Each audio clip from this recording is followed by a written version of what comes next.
کردار تھا جو زندہ ہے آج تک. دیکھیں کردار زندہ رہتے ہیں، کام زندہ رہتے ہیں، شخصیتیں زندہ رہتی ہیں. ورنہ موت تو ہر کسی کو آتی ہے. کون ہے کہ جو دنیا سے نہیں گیا؟ سب نے دنیا سے جانا ہے. جب رسول خدا نہ رہے، جب نبی مرسل نہ رہے، تو پھر کون رہے گا؟ حضرت نوح علیہ السلام کی 950 سال تبلیغ ہے صرف، لیکن وہ بھی دنیا سے چلے گئے. تو باقی جانا تو سب نے ہے، باقی کیا رہنا ہے؟ بقا کس چیز کی ہے؟ کردار کی بقا ہے. توجہ کریے گا، امام حسین علیہ السلام کی اگر آپ زندگی پہ غور کریں، آج توجہ کریں، تو آپ اس نتیجے پہ پہنچیں گے کہ اگر کوئی آج سب سے زیادہ زندہ ہے تو وہ حسین ابن علی ہے.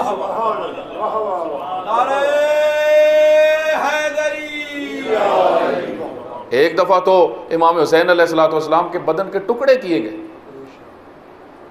کیوں؟ کیونکہ دشمن نے یہ سمجھا تھا کہ حسین شاید یہ جسم کا نام ہے، اس وجہ سے ٹکڑے کرو. ٹکڑے کیے، وہ بغض نکالا.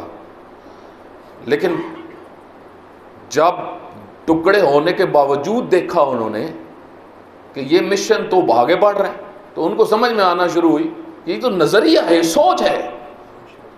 آپ دیکھیں قبر کے دشمن کیوں بنے متوکل وغیرہ. متوکل کے زمانے میں، عباسیوں کے زمانے میں جو حکومت تھی متوکل کی، اس نے باقاعدہ جہاں پہ حرم ہے امام حسین علیہ السلام ہے، یہاں پہ ہل چلوائے، قبر کو ختم کروایا، جتنی قبور تھی ان کو ختم کروایا، ہل چلوائے، فصلیں اگوائی، تاکہ کسی کو پتہ ہی نہ چلے یہاں پہ کوئی قبر ہے یا نہیں ہے، قبور ہیں یا نہیں ہے. کیوں؟ ان کو اس کو اس قبر سے کیوں خطرہ لگتا تھا؟ قبر سے کیا مسئلہ تھا؟ توجہ کریں، قبر میں کیا ہے؟ اس خبیث کو سمجھ لگی، پہلے نہیں ان کو پتا تھا اس بات کا. چاہے بنو امیہ ہو، بنو عباس ہو، ان سب کی سوچ ایک ہے، یہ سب دشمن ہیں سید الشہداء علیہ السلام کے. اس کی وجہ کیا ہے؟ کیوں ہر ظالم دشمن ہے سید الشہداء کا؟ ہر ظالم جہاں پہ بھی دنیا میں جو طاقتور ظالم ہے، جو عزاداری جب شروع ہوتی ہے، محرم جب شروع ہوتا ہے، یقین کر لیں اس کی بنیادیں ہلنا شروع ہو جاتی ہیں، اس کے اقتدار کے قصر ہلنا شروع ہو جاتے ہیں. وجہ کیونکہ حسین ابن علی اگرچہ قبر میں ہیں لیکن کسی کو بھی گمراہ نہیں ہونے دیں گے.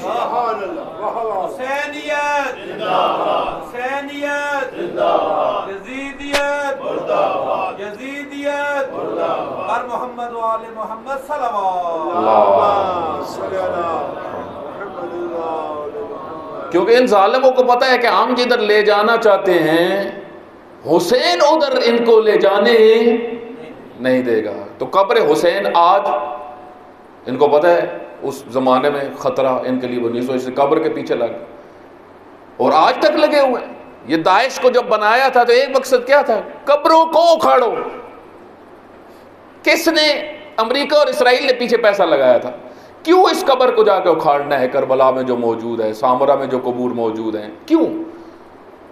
جو شام میں قبر موجود ہے، کیوں؟ کیونکہ یہاں سے درس ملتا ہے، یہاں سے پیغام ملتا ہے. مومنین جو جاتے ہیں وہاں صرف زیارت کے لیے نہیں جاتے. جب زیارت کے لیے جاتے ہیں تو کتنے ہی پیغام لے کے آتے ہیں وہاں سے. جب امام حسین علیہ السلام کا نام آتا ہے، مقاومت، صبر، وفا، بروں سے ٹکرانا، منکرات کا مقابلہ، برائیوں کے خلاف کھڑا ہونا، ظالم حاکم کے خلاف آواز بلند کرنا، یہ حسینیت کا پہلا درس ہے جو ہر مومن کے ذہن میں آتا ہے. اس وجہ سے یہ ان ظالموں کو سمجھ لگ جاتی ہے جتنی محنت ہم نے کی ہے وہ ساری کی ساری حسین ابن علی کی قبر ہی ضائع کر رہی ہے. توجہ کریں، یہ ظالموں کو کیوں فرعون کو خطرہ تھا؟ فرعون ڈر رہا تھا. اس کو جب نجومیوں نے کہا کہ ایک بچہ پیدا ہوگا جو تیری حکومت کو ختم کر دے گا، تو اس نے کیا کیا؟ اس نے کہا کوئی بچہ بھی پیدا ہو اس کو قتل کر دو. قتل کرنا شروع کیا. حضرت موسیٰ علیہ السلام جب پیدا ہوئے، ان کی والدہ گرامی نے حضرت موسیٰ کو پانی میں ڈال دیا، دریائے نیل میں ڈال دیا۔ آپ دیکھیں فرعون اپنی طاقت کو ظاہر کرنے کے لیے اپنے بس میں جو اس کے تھا کہ جتنا وہ کر سکتا تھا اس کے بس میں تو یہی تھا، جو پیدا اس کو مار دے۔ اب اللہ اس کو بتا رہا تھا فرعون تیرا اقتدار اور تیری طاقت اتنی ہے اور میں وہ ہوں، تیرے ہی گھر میں اسی موسیٰ کو پالوں گا۔ اور آپ دیکھیں ایسا ہی ہوا، اللہ تعالیٰ نے اسی کی زوجہ، اسی کی بیوی جو مومنہ تھی حضرت آسیہ، انہی کے ہاتھوں میں حضرت موسیٰ علیہ السلام پلے اور اس کے نظام کو نابود کیا۔ یہ اللہ کا سسٹم ہے۔ اللہ جس کو زندہ رکھنا چاہے، اللہ جس کے ذریعے سے اپنا کام لینا چاہے، ساری دنیا اس کے پیچھے لگ جائے، کچھ نہیں ہو سکتا۔ یہ سارے مل کے بھی اگر یہ سارے ظالم یہ سوچتے رہے کہ ہم کسی طریقے سے 40 کو رکوا دیں، کسی طریقے سے عاشورہ کو رکوا دیں، یہ ان کی بھول ہے۔ جو اللہ کی تدبیر میں چیز آ جائے اس کو پھر کوئی طاقت ٹال نہیں سکتی۔ اسی وجہ سے آپ دیکھیں صحیفہ، بلکہ صحیفہ سجادیہ میں نہیں، دعائے ابو حمزہ سمالی کے شروع میں پہلا جملہ جو شب کے وقت سحری کے وقت دعا پڑھی جاتی ہے، دعائے ابو حمزہ سمالی، اس کے پہلے جملوں میں سے کون سا امام کا؟ اے خدایا اپنی تدبیروں کو اپنے اس بندے کے خلاف استعمال نہ کرنا۔ اللہ کی تدبیریں جب کسی کے خلاف ہو جائیں تو پھر وہ کہتا ہے یہ کیسے ہو گیا، وہ کیسے ہو گیا، یہ تو نہیں ہونا تھا، ایسے تو نہیں ہونا تھا۔ زمان و مکان اس کے ہیں، نظام اس کا ہے، ہستی اس کی ہے، پوری تاریخ میں اس کی نشانیاں موجود ہیں۔ سید الشہداء علیہ السلام کی نہضت کو اللہ نے زندہ رکھا، لیکن اس کے لیے اہتمام خود سید الشہداء کی شخصیت میں ہے۔ شخصیت ایسی ہے جس شخصیت کے اندر خوبصورتیاں ہی خوبصورتی ہیں۔ کل میں نے عرض کیا تھا، شاید بعض عزیزان نہ ہو، کل بیان کیا تھا کہ خوبصورتیاں کربلا کی کون کون سی چیزوں میں؟ ایک حسی خوبصورتی ہے، جمال ہے حسی، جیسے خطبے سید الشہداء علیہ السلام، جیسے سید الشہداء علیہ السلام کی دعائیں، جیسے سید الشہداء علیہ السلام کی گفتگو جو مختلف مقامات پہ، یہ حسی چیزیں ہیں جو کربلا، جو ہمیں کتابوں میں مل جاتی ہیں، لکھی ہوئی موجود ہیں، پوری کربلا کی تاریخ موجود ہے۔ اور کوشش کریں جتنا وقت نکل سکے خود کربلا کی تاریخ کو پڑھیں، ایک معتبر کتاب لیں، آپ خود پڑھیں، ایک دفعہ زندگی میں کم از کم کربلا کی تاریخ کو پڑھیں، آپ دیکھیں گے کہ آپ کی زندگی میں ایک انقلاب آ جائے گا۔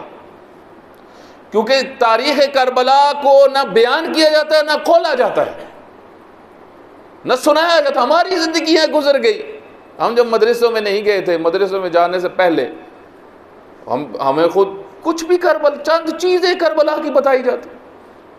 امام حسین علیہ السلام کہاں پہ رکے، کون سا خطبہ دیا، اس خطبے کے اندر کیا کیا مطالب تھے، کون سناتا ہے؟ آپ میں سے ایک بڑی تعداد ان چیزوں کو جانتی ہے۔ خود پڑھے کربلا کو۔